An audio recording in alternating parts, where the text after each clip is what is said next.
Que de verbiage, que de jargon dans cette délibération, que de bons sentiments aussi.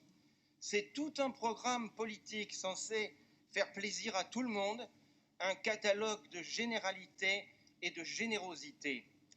Mais même s'il est extrêmement déterminant et prescriptif pour l'avenir, le plan local d'urbanisme, fût-il qualifié en prime de bioclimatique, est un outil juridique qui ne peut pas tout.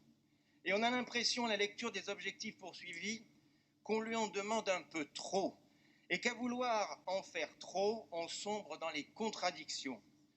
La priorité, on le voit bien, est la solidarité, et non l'emploi ou la création de richesses, item évoqué à la fin, noyé dans d'autres problématiques.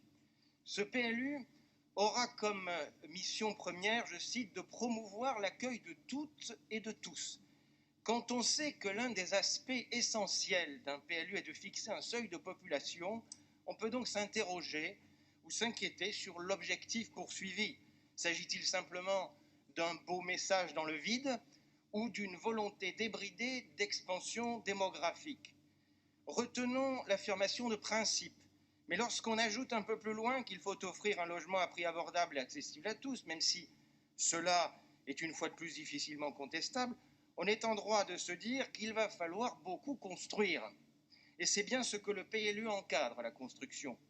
Or, il est un mot qui brille par son absence, c'est la densification. Paris est une ville très dense déjà, 21 000 habitants au kilomètre carré, soit presque autant que Manhattan, sans les tours. On bute donc sur une première contradiction, démographie et densification.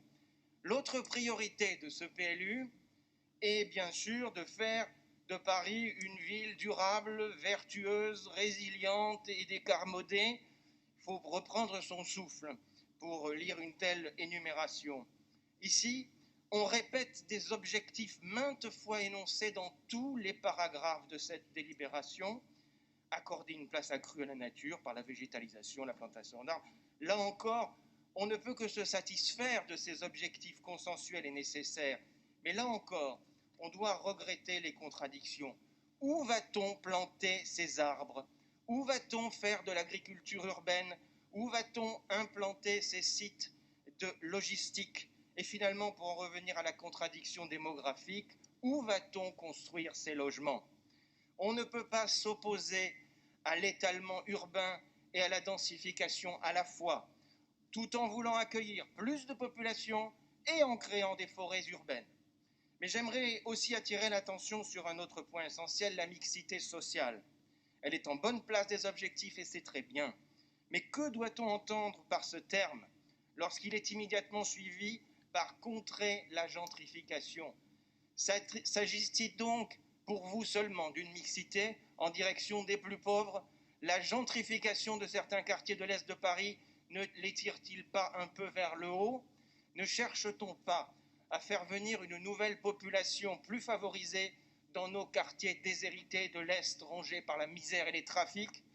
Nous savons très bien que cette mixité sociale n'existe plus dans de nombreux quartiers du 18e, 19e, 20e et du 13e.